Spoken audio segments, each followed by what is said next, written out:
अस्सलाम वालेकुम व्यूअर्स, मैं हूं समीना पाशा। उम्मीद है आप लोग खैरियत से होंगे। व्यूअर्स, कुछ आम खबरें और अपडेट्स लेकर इस व्लॉग में आपके सामने हाजिर है जनाब। इंपॉर्टेंट खबरें, एक तो शहीद अरशद शरीफ की वालदा मोहतरमा जिनकी तदफीन हो गई है, उनकी नमाज जनाजा से मुतल्लिक और जो रिएक्शंस आ रहे हैं उससे मुतल्लिक कुछ गुफ्तगू करेंगे। इसके साथ साथ जी आज आपको बताएंगे कि एक और सर्कस लगने वाला है आज़ाद कश्मीर में हुकूमत साजी के हवाले से, और बड़ी तकलीफ दह सूरत हाल है कि जिस तरह इतनी सेंसिटिव जगह को किस तरह से एक सर्कस में तब्दील किया हुआ है बार बार हुकूमतें बदलने के ख्वाहिश ने और शौक ने। PMLN के मेरिट सिस्टम के ऊपर भी कुछ बात करेंगे, और वो लोग जो मौरूसी सियासत का रोना रोते हैं उनको ज़रा याद दिलाएंगे कि जनाब इधर भी नज़र करम कीजिए कि जो सूरत हाल यहाँ पर हो रही है, जो मेरिट की बात होती है, तो PMLN कहाँ खड़ी है। इसके साथ साथ आपको बताएंगे कि अफ़गानिस्तान और पाकिस्तान की जो टॉक्स हैं उनका क्या फ्यूचर नज़र आ रहा है। तो काफ़ी कुछ है इस व्लॉग में। आपसे रिक्वेस्ट है कि चैनल को सब्सक्राइब कर लें अगर अभी तक सब्सक्राइब नहीं किया। तो सबसे पहले बात कर लेते हैं जी इस बात के ऊपर कि अरशद शरीफ शहीद की वालदा जो कि क़ज़ा इलाही से वफ़ात पा गई, एक बहुत दुख भरी ज़िंदगी उन्होंने गुजारी। उनके पहले शौहर शहीद हुए और उसके बाद उनके एक और बेटे जो थे वो शहीद हुए। उसके बाद शहीद अरशद शरीफ भी शहीद हो गए। तो तीन तीन शहीद इस घर से उठे, और इस माँ का जिगरा है कि जिसने अपने शौहर और फिर अपने दोनों बेटों की लाशें जो हैं वो अपने हाथ से रवाना की हैं सफ़र आखिरत पर। तो ये एक बहुत बाहिम्मत और बुलंद हौसला ख़ातून थी। हर कोई उनको आज खराज तहसीन पेश कर रहा है और बनता है, क्योंकि अरशद शरीफ जैसा जर्री नौजवान उन्होंने पैदा किया, उसकी परवरिश की, और उसके बाद आज आप देखिए कि वो ख़ुद भी उससे जा मिली। तो बहरहाल इनकी नमाज जनाजा जो है वो H11 कब्रिस्तान इस्लामाबाद में अदा की गई, और इस मौके के ऊपर जो साबिक DGISPR हैं जनरल आसिफ गफूर साहब, वो भी शरीक हुए नमाज जनाजा में। और इसके साथ साथ सुप्रीम कोर्ट के सीनियर जज और साबिक chief justice Islamabad high court justice Athar Minallah साहब ने भी शिरकत की। बहुत से सीनियर सहाफ़ी नज़र आए। हामिद मीर साहब भी नमाज जनाजा में शरीक हुए, मतीउल्लाह जान साहब शरीक हुए, दीगर बहुत से जो लोग हैं डिजिटल मीडिया के वो भी दिखाई दिए। तो नमाज जनाजा पर हर आँख अश्कबार थी और हर कोई उनकी सफरिंग्स की वजह से तकलीफ़ में था कि क्या कुछ इस औरत ने बर्दाश्त किया है, और आज ये फाइनली अपने खालिक हकीकी से जा मिली। जिस जिस शख्सियत ने भी उनसे मुलाकात कर रखी है, आज सभी इस बात की गवाही दे रहे थे कि वो कितनी बुलंद हौसला और कितनी बहादुर खातून थी। तो अल्लाह ताला उन्हें करवट करवट जन्नत नसीब करे।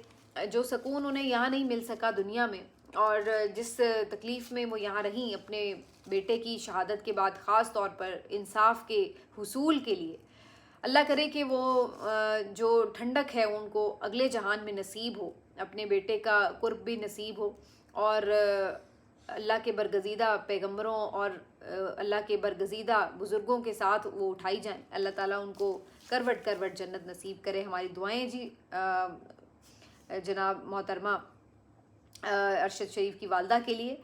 और बस इसके ऊपर ये भी कुछ लोग बात कर रहे थे कि PTI का कोई शख्स शरीक नहीं हुआ नमाज जनाजा में और तदफीन में, जबकि इनके जो लोग हैं ये इतना ओन करते हैं अरशद शरीफ को।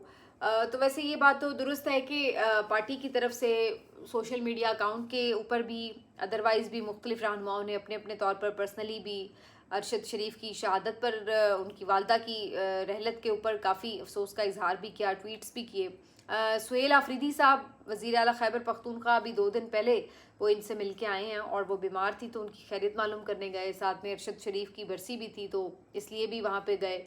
तो उन्होंने अलग से भी आज उनकी वफ़ात के ऊपर जो है वो ट्वीट किया, और भी बाकी लोगों ने किया। और आई एम श्योर कि जिस तरह के हालात हैं मुल्क के, अगर ऐसे ना होते तो मुराद सईद होते या इमरान रियाज होते या बाकी ये तमाम लोग जो हर वक्त अरशद शरीफ की वालदा के साथ हमें उस वक्त नज़र आए जब उनकी मैयत रिसीव हुई, जब उनकी तदफीन हुई, तो यकीनन आज ये लोग ख़ुद को बड़ा बेबस महसूस कर रहे होंगे कि इस मौके के ऊपर वो अपने शहीद भाई की जगह उनकी वालदा को कब्र में नहीं उतार सके, और दूर से ही वो इस तकलीफ़ को महसूस कर रहे होंगे यकीनी तौर पर। लेकिन ये बात दुरुस्त है कि अगर कोई शामिल हो जाता तो ज़्यादा अच्छी बात थी। लेकिन बहरहाल ये बात है कि सब ने उनके हवाले से यकीनी तौर पर पैगामात तो जो है वो नशर किए, और बाकी ज़ाहिर उनके फैमिली के साथ सब जाके सारे ताज़ियत वगैरह भी करते रहेंगे। तो बहरहाल आज का दिन ये काफ़ी अफसरदा और सोगवार सा गुजरा। आ जाते हैं जी कुछ बाकी चीज़ों की तरफ। तो सुहेल आफरीदी साहब ने जो करक जलसे में तकरीर की, जैसे मैंने आपको कहा था, काफ़ी तल्ख तकरीर थी उनकी, और ख़ास तौर पर हुकूमत और बाकी जो सियासतदान हैं उनके ऊपर तो लोग एक दूसरे पे तनकीद ये करते भी हैं, इल्ज़ामात भी लगाते ही रहते हैं, उसको अब तो शायद कोई बुरा भी नहीं मानता।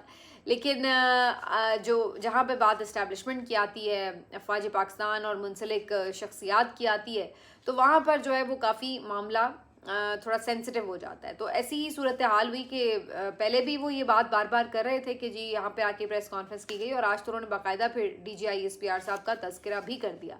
और मुझे उसी वक्त अंदाज़ा हो गया था कि अब इस मैसेज से एक तल्ख मैसेज गया है यकीनी तौर पर, कि उनका नाम लेके इस तरह से जिक्र किया गया, तो उसका जवाब भी आएगा। और अब वो जवाब की सूरत में आएगा कि क्या मज़ीद उनकी जो मुलाकात है वो डिले की जाएगी इमरान खान साहब से, या कुछ और आके किसी और अंदाज से कोई और कार्रवाई होगी, कोई किसी अंदाज से भी गुस्से का इजहार हो सकता है। तो अभी फ़िलवक्त जो किया गया वो ये कि जो मुख्तलिफ इस्टेब्लिशमेंट के हामी सहाफ़ी और ख़ुद साख्ता तर्जुमान बने हुए हैं, उनकी तरफ से ज़रूर इजहार आया है, और उन्होंने जनाब आके इस बात पे गम व गुस्से का इजहार किया है कि जी आप अपनी सियासत करें, बयानात भी दें, लेकिन अफवाज पाकिस्तान और उनसे मुंसलिक जो शख्सियात हैं उनको निशाना ना बनाएं, और ये आप अपनी हद से बाहर फैलांग रहे हैं और इसका जो है आपको खमियाजा भी भुगतना पड़ेगा वगैरह वगैरह।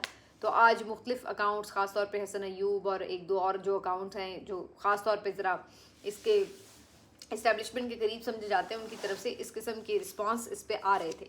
तो मतलब ये कि अगर सुहेल आफरीदी साहब का मकसद ये था कि उधर जाके हिट करना है, तो फिर इसका मतलब है हिट तो उन्होंने किया है, हिट करना चाहिए उन्हें। ये एक अलग बात है कि जाहिर सी बात है ये सिलसिला शुरू किसने किया, फिर बात वहाँ पे चली जाएगी। और फिर दूसरी बात ये कि वो तो रिएक्शन दे रहे हैं, फिर बात तो वहाँ पे शुरू होगी कि भाई एक्शन किसने किया। अगर एक इन हाउस तब्दीली अपने तौर पे वो अपनी पार्टी में ला रहे थे तो इसके ऊपर एक इशू बनाना ही नहीं चाहिए था। अगर बनाया था तो पॉलिटिकल फेसेस बनाते तो एक अलग बात थी। लेकिन जिस अंदाज से ये सारा मामला हैंडल हुआ, बल्कि ये मिस हैंडल हुआ, और उसकी वजह से एक आने से पहले ही सुहेल आफरीदी के साथ एक बहुत तनाव वाली कैफियत जो थी वो बन गई। और आगे से वो बंदा भी जो है वो नौजवान है, और फिर ऊपर से एक पूरी सिचुएशन में है पार्टी, तो इस वजह से जाहिर सी बात है उनके अपने स्टेक्स हैं, तो उन्होंने भी उसके ऊपर जो है वो एक रिएक्शन दिया है। और अभी भी मामला कोई सुलझाने की तरफ नहीं आ रहा कि उनको कोई वर्किंग रिलेशन में लेके आना है, बल्कि मज़ीद उलझाव की तरफ ही जाता हुआ नज़र आ रहा है। अच्छा, इसके बाद जो है एक इम्पॉर्टेंट बात है वो इस हवाले से भी है कि अभी ये सिलसिला यहाँ पे रुका नहीं है। आगे जो दिन हैं जिसमें मज़ीद ये लोग अभी जलसे जुलूस भी करेंगे, और फिर जाहिर सी बात है बहुत से मामलात हैं जिसके ऊपर कोऑर्डिनेशन की ज़रूरत होती है, तो ये सब होता है, तो इसमें काफ़ी मुश्किलात दरपेश रहेंगी। मोहसिन नकवी साहब के हवाले से सुहेल आफरीदी साहब ने ऑन रिकॉर्ड बड़ी तल्ख स्टेटमेंट्स दिए हुए हैं। अली अमीन गंडापुर साहब का मामला और था, वो तो उनसे अच्छे से मिल लेते थे। उनके बारे में तो लोग बताते हैं कि वो इजलास में बिल्कुल ही एक डिफरेंट अली अमीन गंडापुर होते थे, तो वो एक सारी कहानी अलग थी। लेकिन अब जो मामला है उसमें ज़रा थोड़ा सा गड़बड़ लग रही है कि इनके साथ वर्किंग रिलेशनशिप बनाना इतना आसान नहीं होगा, और ये पीछे हटने को भी तैयार नहीं। तो अब मामला जो मुझे नज़र आ रहा है वो ये कि आगे मज़ीद तनाव है, और इस जो ये आगे नवंबर का मंथ शुरू हो रहा है, इस पर मज़ीद लगता है कि पाकिस्तान पे अल्लाह ताला वैसे तो रहम फरमाए, लेकिन ऐसा लग रहा है कि हालात कुछ इसमें नॉर्मल नज़र नहीं आ रहे, कुछ कशीदगी जो है वो हमें लाजमी तौर पर दिखाई देगी। इमरान खान साहब को मुकम्मल आइसोलेशन में डाला हुआ है। आखिरी जो उनकी मुलाकात थी वो मंगल वाले दिन हुई थी, उनकी बहनों से एक मुख्तसर मुलाकात, और वकला से भी 2 बहनों को भेजा गया, 1 वकला को भेज दिया गया, तो कुछ मुलाकात हो गई। लेकिन एक वो वाहिद मुलाकात थी जो मंगल के रोज़ से हुई हुई है। उसके बाद थर्सडे वाली उनकी मुलाकात नहीं करवाई गई किसी से भी, और चूंकि अब उनके केसेस की हेयरिंग भी बंद है फ़िलहाल, तो जो केसेस की वजह से मुलाकातें हो जाती थी वो भी नहीं हो रही। तो थ्रू आउट पूरे वीक में आप कह सकते हैं कि इमरान खान साहब मुसलसल कैद तन्हाई में रहे हैं। सिर्फ वही जो 1 आध घंटे की मुलाकात थी उनकी अपने फैमिली से और वकला से, सिर्फ वही उनकी जो थी एक मुलाकात वाहिद हुई है, अदरवाइज़ वो थ्रू आउट टोटल एक आइसोलेशन में है। और ये सिलसिला भी अगले 2 दिन जारी रहेगा, यानी कि मंगल वाले दिन जाके अब दोबारा उनकी मुलाकात का इम्कान होगा जब उनकी फैमिली जाएगी, और उस दिन मुलाकात का भी दिन होगा। उसी दिन मेरा ख्याल है इन्होंने वैसे हेयरिंग भी रखी हुई है तोशा खाना की, वो मैं कंफर्म करके आपको बताऊंगी। लेकिन कहने का मकसद ये है कि वो जो प्लान था कि एक रुकावट डालनी है, और वो अब आप देखिए आपको नज़र आ रही है कि कम्युनिकेशन गैप डाला गया है कि सुहेल आफरीदी के लिए मैसेज जो है वो इमरान खान साहब के बाहर ना आ सकें, क्योंकि किसी और की भी मुलाकात नहीं हो रही और उनकी भी डायरेक्टली मुलाकात नहीं करवाई गई। तो ये जो एक इफेक्टिव तरीके से वो करना था इन्होंने काम, वो किया। दूसरा इन्होंने क्या किया कि इमरान खान साहब के ट्विटर अकाउंट पे जो पाबंदी लगाने के लिए एक दरख्वास्त डाली गई थी, उसकी हेयरिंग भी फिक्स कर दी है नवंबर के फर्स्ट वीक में। और उसका भी मकसद यही है कि जो इमरान खान साहब का मैसेज आता है, और उस मैसेज में जो उन्हें प्रॉब्लम है वो आपको भी पता है, मैं पहले उस पर बात कर चुकी हूँ, तो वो उस कॉन्टेक्स्ट में जो है उस चीज़ को डिस्कस नहीं करना चाहते, और इसी वजह से ये मुलाकातों पे पाबंदियाँ और ये ट्विटर अकाउंट की बंदिश, ये सब उसी तरफ इशारा कर रहे हैं। अगर ये सब करके अगर आप बाकी चीज़ें नॉर्मलाइज करते हैं तो फिर भी समझ में आता है कि जी चूँकि वहाँ से सख्त स्टेटमेंट आते हैं तो ये माहौल होता है। अब भाई अगर उधर से आपने स्टेटमेंट्स बंद किए हैं तो फिर आप अपने माहौल में तो कोई तब्दीली लेके आए ना, फिर आप इधर तो इनके साथ तो मामलात को बेहतर करने की कोशिश करें, ताकि कुछ नज़र तो आए कि भाई अगर स्टेटमेंट्स उधर से थोड़े बहुत बंद हों या सॉफ्ट हों तो शायद कोई हालात में तब्दीली आए। तो वो हमें एज इट इज़ नज़र नहीं आ रही। तो ये अब देखते हैं कब तक चलता है। लेकिन दूसरी तरफ आज़ाद कश्मीर में जो हुकूमत बदलने की ख्वाहिश है वो किसी तौर ख़त्म ही नहीं हो रही। 2021 में जो इलेक्शन हुए थे उसमें PTI ने अक्सरियत हासिल की थी और उन्होंने अपनी गवर्नमेंट बनाई थी, और सरदार अब्दुल कयूम न्याजी साहब जो हैं PTI के, वो वज़ीर आज़म बने थे। फिर जब इन्होंने 2022 में रजीम चेंज किया तो उसके बाद इन्होंने जो बाकी सूबे थे वहाँ पे भी कोशिश शुरू कर दी थी, साथ ही के तमाम सूबों से इनकी हुकूमतें ख़त्म की जाएँ। तो उसी सिलसिले में फिर ये पहुँच गए जनाब आज़ाद कश्मीर भी। आज़ाद कश्मीर में इमरान खान साहब के अपने ही जो पार्टी के लोग थे उन्होंने सरदार तनवीर इलियास साहब को वज़ीर आज़म बनवाया। उसके बाद जनाब इन्होंने एक और अदम एतमाद ला के कोशिश करके क्या किया कि जो एक ऐसी गवर्नमेंट बना दी अनवारुल हक के वज़ीर आज़म बना के, कि जिसमें PTI के कुछ लोगों को लोटा किया, कुछ अपोजिशन के लोगों को मिलाया, और फिर उसके बाद एक मुश्तरका सा वज़ीर आज़म बना दिया, कठपुतली टोटल। और उसके बाद फिर आपने देखा कि जो पिछले दिनों एहतजाज वगैरह हुआ कश्मीर में, वो तो वैसे ही इस गवर्नमेंट से मुतमईन नहीं थे। आपको याद दिला दूं कि कुछ अर्सा पहले भी इन्होंने एक बड़ा जलसा भी किया था अपनी तरफ से कि जी सारे मिलके जलसा करते हैं, और चंद 100 लोग भी इकट्ठे नहीं कर सके थे। हालत इनकी ये है जो हुकूमती जमातें हैं, और हुकूमत इन्होंने बनानी है। अब खबर ये आई है कि जी PMLN इस हुकूमत से अलग हो रही है, और अब टोटल ये जो हुकूमत है पीपल्स पार्टी के सुपुर्द की जा रही है। इसके लिए अब मज़ीद कुछ लोगों को पीपल्स पार्टी में शामिल करवाया जाएगा या उनका वोट हासिल किया जाएगा। कहने का मकसद ये है कि इन्होंने वो जो 5 साल की गवर्नमेंट इलेक्ट होती है उसके अंदर कितने तजर्बे कर लिए हैं, और अभी भी ये रुक नहीं रहे। अब मेरा ख्याल है हार्डली कोई 8-9 महीने की गवर्नमेंट रह गई है, और अभी भी कुछ इनके सियासी मफादात आप कह लें कि अब पीपल्स पार्टी को राज़ी करना है तो जी उनको उधर कश्मीर की गवर्नमेंट दे दी जाए। तो अब जनाब वो एक नई सियासी मंडी जो है वो शुरू हुई है। तो ये खेल तमाशा आप एक ऐसे इलाके में कर रहे हैं जो कि ऑलरेडी एक सेंसिटिव इलाका है, और आपका बेस कैंप है जो जम्मू कश्मीर की तहरीक है उसके लिए एक बेस कैंप है, और वहाँ पर आप पॉलिटिकल एक हर वक्त अगर अदम इस्तेहकाम रखते हैं, इंस्टेबिलिटी रखते हैं, तो उसका क्या इम्पैक्ट आएगा। वहाँ के लोग तो वैसे ही कठपुतली सी जो आप हुकूमतें बनाते हैं उससे मुतमईन नहीं है, और ऊपर से आप वो बार बार जब चेंज करते हैं और इधर वही अच्छा मेंबर्स वो अपने ख़रीदे हुए हैं, उन मेंबर्स को कभी इधर कभी उधर, कभी उस पार्टी में बिठा देते हैं, कभी उस पार्टी में बिठा देते हैं, कभी उस पार्टी में बिठा देते हैं। मैंने मजाक बनाया हुआ इन्होंने इस पूरे सिस्टम का। तो ये कुछ जो है वो वहाँ पे इस वक्त चल रहा है। लेकिन जमहूरियत की सो कॉल्ड अलमबरदार जो जमातें हैं वो आपको इसके ऊपर बड़ी मुतमईन दिखाई देती हैं। उनको लगता है जो कुछ भी हो रहा है बड़ा जमहूरी हो रहा है। इनको बस वो जमहूरियत नहीं लगती थी कि जब इमरान खान की गवर्नमेंट थी, बाकी उसके बाद से जितनी भी इन्होंने वो सिंध हाउस में जो मंडियां लगाई, जिस तरह अदम एतमाद आई, जिसके बाद इन्होंने हमजा शहबाज की गवर्नमेंट बनाई, जिस तरह से इन्होंने फिर उसके बाद जो एक वायलेशन का सिलसिला शुरू हुआ और जमहूरियत का जो गला घोंटा आते आते बाद 8 फरवरी, और फिर उसके बाद तो ला हासिल एक लंबी लाइन है, क्या क्या गिनवाऊँ। तो वो सब इनको अब जो है वो ऐन जमहूरियत लगता है, और उसके ऊपर ये खुश भी होते हैं। बल्कि अब तो ये भी कहते हैं कि हम गैर सियासी बुनियादों के ऊपर इंतखाबात भी करवाएं, गैर जमाती बुनियादों के ऊपर, ये भी इन्हें जमहूरियत लगता है। तो इन्हें हर चीज़ अब जमहूरियत लगती है। वो तमाम काम जो आमिरों के दौर में होते थे वो अब ये करते हैं, और खुशी से उन्हें ऑन भी करते हैं, और इनको ये अब ऐन जमहूरियत भी लगता है। तो ये हाल है। इस जमहूरियत का एक और मैं आपको ज़रा नोहा पढ़ के सुना देती हूँ। आपको पता है कि ये जो पीटीआई के मुख्तलिफ लोग इन्होंने नाअहल किए, तो अब इन इलाकों में, इन हलकों में ज़िमनी इलेक्शन होने हैं। इन ज़िमनी इलेक्शंस के लिए जो पीएमएलएन ने टिकट जारी किए हैं वो मैं ज़रा आपको बताती हूँ कि किसने किस बुनियाद के ऊपर और किस मेरिट के ऊपर जो है वो टिकट जारी किए गए। तो फैसलाबाद से जो एक हल्का है वहाँ पर बिलाल चौधरी साहब को टिकट दिया गया, जो कि तलाल चौधरी साहब के भाई हैं। इसी तरह फैसलाबाद के ही एक और हल्के के लिए राना अहमद शहरियार को टिकट दिया गया। अब ये राना साहब कौन है? राना सनाउल्लाह साहब के दामाद हैं। एक और फैसलाबाद के हल्के के लिए राजा दानियाल रियाज को टिकट दिया गया। अब ये राजा दानियाल कौन है? ये राजा रियाज के साहबजादे हैं। ठीक है, तो ये 3 जो फैसलाबाद के टिकट हैं, अंदाज़ा लगाइए कि ये तीनों जो हैं वो किस तरह से दिए गए हैं अपनी फैमिली के लोगों को।